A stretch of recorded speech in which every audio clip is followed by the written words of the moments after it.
जब सिंघोल पर कोई सवाल पूछ रहा है मीडिया तो बीजेपी के नेता बौखला जा रहे हैं। हालांकि आपने देखा होगा शपथ लेते हुए किसी भी बीजेपी नेता ने संविधान की जय हो या जय संविधान या जय भीम का कोई भी नारा नहीं लगाया था। उसी तरह आज की मैं इस वीडियो पर रिएक्शन देने वाला हूं, आप खुद समझिए। क्या असलियत में यही है कि सिंघोल दरअसल बहाना है और संविधान को एक बार फिर जनमानस के बीच लेकर जाना है, मुद्दा बनाना है और इसी को लेकर बीजेपी की घेराबंदी जो चुनाव में फायदा भी देती है, उसी धार पर रणनीति देते हुए विपक्ष आगे बढ़ना चाहता है?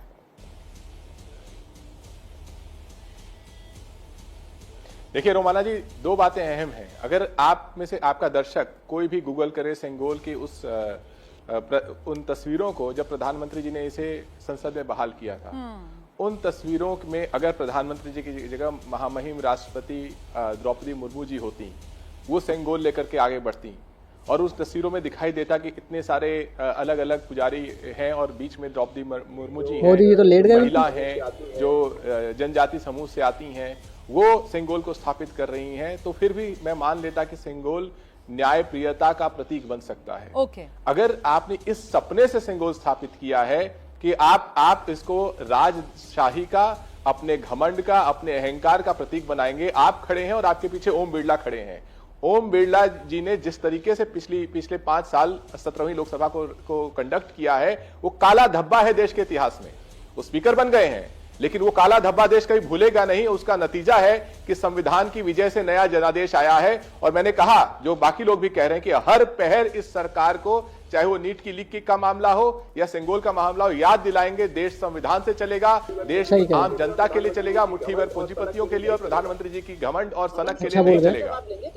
अब हम शुक्ला सर से जवाब लेंगे। तो शुक्ला सर, क्योंकि अभी पिछली बार कह रहे थे कि साहब ये लोकतंत्र में न्याय के रूप में आप देखते हैं, अब यहाँ पर आपने सुना शुक्ला सर, घनश्याम तिवारी जी किस तरीके से गिना रहे हैं कि क्यों वो इसको लोकतंत्र में न्याय के पर्याय के तौर पर नहीं देखते हैं और ऐसे में वो इसको सीधे सीधे संविधान के अपमान के तौर पर, और संविधान जो कहता है उसके बिल्कुल उलट एक तरीके से वो ब्राह्मणवाद को बढ़ावा देने वाली उन तस्वीरों का वो जिक्र कर रहे हैं। इस पर जवाब दीजिए सर।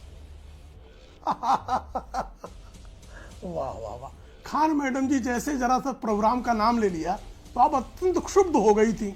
धीरेन्द्र कुमार जी ने ब्राह्मणवाद तक पर आ गए, जाति पर भी आ गए, अब गोत्र पर भी आ जाएं तो बहुत अच्छा लगेगा। सर, धर्म बताने की शुरुआत तो आप ही ने की सर। जाति पर तो कर ही नहीं गई। धर्म बताने की शुरुआत तो आप नहीं मैंने तो नहीं की, मैंने नहीं की, मैंने नहीं की।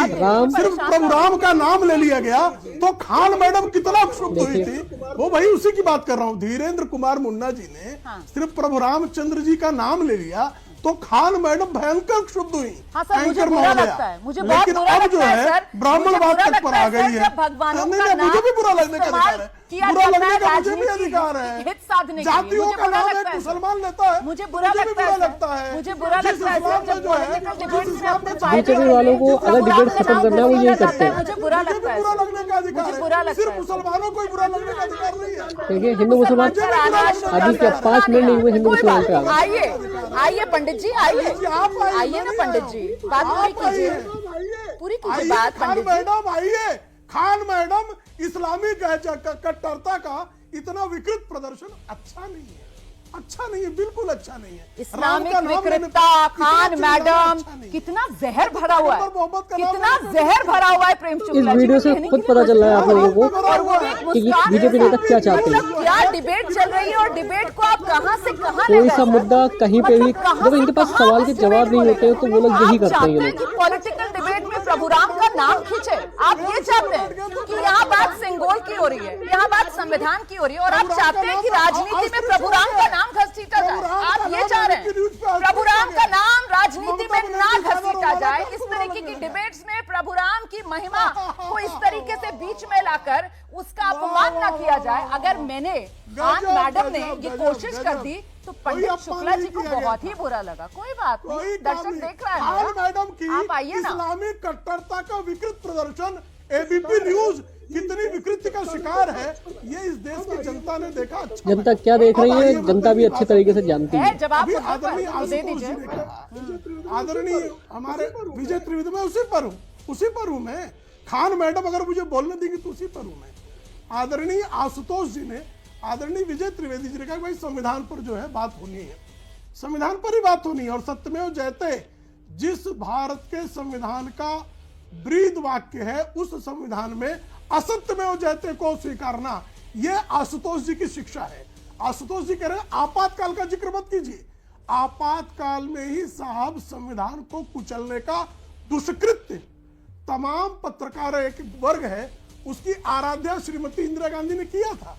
श्रीमती इंदिरा गांधी ने इस देश के संविधान को कुचलकर ही आपातकाल लगाया था।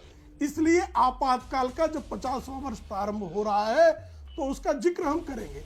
संविधान हम कोई परिवर्तित नहीं करने जा रहे, बल्कि जिस डॉक्टर बाबा साहब आंबेडकर ने संविधान में आरक्षण का प्रावधान जिस अनुसूचित जाति जनजाति के लिए किया था, उसमें समाजवादी पार्टी घनश्याम तिवारी जी की पार्टी और कांग्रेस पार्टी जिस तरह से धर्म के आधार पर आरक्षण, मुसलमानों के लिए आरक्षण लादना चाहती है, उसके विरोध में हम खड़े हुए। चूंकि उसके लिए इन्होंने दुष्प्रचार किया, असत्य फैलाया, लेकिन असत्य जीतता नहीं है, जीतेगा सत्य ही। 240 सीटें जो है वो संविधानवादियों के पक्ष में खड़ी हैं और 99 सीटें पाने वालों के समर्थक चाहे जितना नाच लें, लेकिन इस लोकतांत्रिक पंडित शुक्ला जी नहीं, पंडित शुक्ला जी कितना आसान है आपके लिए। मतलब मैं रोमाना इसार खान हूँ तो मुझे जवाब देने के लिए आप खान मैडम और क्या विकृत इस्लामिक मानसिकता, आपने इस तरीके के सारे शब्द निकाल लिए अपने शब्दकोश से। अरे सर, आशुतोष जी के लिए भी तो कुछ 2-4 शब्द निकालते ना, वो भी सुन रहे हैं, वो भी मुस्कुरा रहे हैं आपकी बात सुनकर, वो भी जवाब देने के लिए व्याकुल हो रहे हैं, है ना। उनके लिए आपने लेकिन कुछ नहीं निकाला सर। मुझे अफसोस है कि आपके शब्दकोश में से उनके लिए कुछ अच्छे अलंकृत शब्द नहीं निकले सर। अगर निकलते तो अच्छा लगता, थोड़ा सम्मान उनको भी किया जाता। ठीक है, आ रही, कोई बात नहीं। पंडित शुक्ला जी, कोई बात नहीं सर, कोई बात नहीं। सही करा, वो खान सर कह रहे हैं तो ये भी पंडित। नहीं, मैं तो कह रही हूँ कि उनके लिए भी थोड़ा सम्मान निकालिए ना आप, कोई बात नहीं। अब जरा आशुतोष जी को लेकर आशुतोष जी जवाब दीजिए, उसके बाद मैं अन्य मेहमानों का रुख करूँ। मोदी मीडिया अब हल्के सही हो रही है। हो रहे हैं पंडित शुक्ला जी, इतना परेशान मत होइए, आपके पास जवाब नहीं है आज मुद्दे पर, हम समझ रहे हैं, आप फंस गए, हम समझ रहे हैं, इतना परेशान मत होइए, कोई बात नहीं, डिबेट आगे बढ़ने दीजिए। आइए आशुतोष, औरतों से बोलने का भी तमीज नहीं है बीजेपी वालों को। बुर्का भी आ गया, रुमाना खान है तो बुर्का भी पहनेगी, मतलब और कुछ बहुत बदतमीज स्टीरियोटाइप्स अनपढ़ लोग जिसे कहते हैं। मुसलमान है तो जिहादी होगी, मुसलमान है तो ज़हरीली होगी, मुसलमान है तो बुर्का पहनेगी, मुसलमान है तो दबा लो, मुसलमान है तो हिंदू मुसलमान कर लो। ये पंडित शुक्ला यहाँ एबीपी न्यूज पर बैठकर ज्ञान देगा और हम सुनते रहेंगे। नहीं, हम भी पलट कर बताएंगे, बेनकाब करेंगे पंडित शुक्ला को कि मुसलमान होना इस देश में कोई गुनाह नहीं। मैं गर्व से कहती हूँ कि मैं हिंदुस्तानी हूँ और मैं गर्व से कहती हूँ कि मैं हिंदुस्तानी मुसलमान हूँ। पंडित शुक्ला मुझे नहीं बताएगा कि मैं क्या पहनूंगी क्या नहीं पहनूंगी। पंडित शुक्ला गर्व महसूस कर सकता है किसी महिला का बुर्का तार करने में, लेकिन मैं इस हद तक नहीं गिरूंगी। पंडित शुक्ला को बहुत अच्छा लग रहा है किसी मुसलमान को ये कहते हुए कि मैं तुम्हारा बुर्का तार कर रहा हूँ, लेकिन मैं इस स्तर तक नहीं गिरूंगी, मैं इतना नीचे नहीं जाऊंगी। पंडित शुक्ला कोई बात नहीं, पंडित शुक्ला कोई बात नहीं, पंडित शुक्ला कोई बात नहीं, पंडित शुक्ला अब आशुतोष जी को लेकर आइए। हो गया इनका, ये हिंदू मुसलमान से आगे नहीं बढ़ सकते, हो गया हिंदू मुसलमान यही सब जिहाद विकृत मानसिकता। तो देखा दोस्तों आप लोगों ने कि अगर बीजेपी से कोई भी सवाल होता है तो सिर्फ हिंदू और मुसलमान जो मुद्दा होता है उससे ये लोग भटक जाते हैं बिल्कुल। खैर आप लोग अपने कमेंट पे राय बताएं कि कौन गलत था और कौन सही। शुक्रिया, सब्सक्राइब करें हमारे चैनल को। नमस्ते।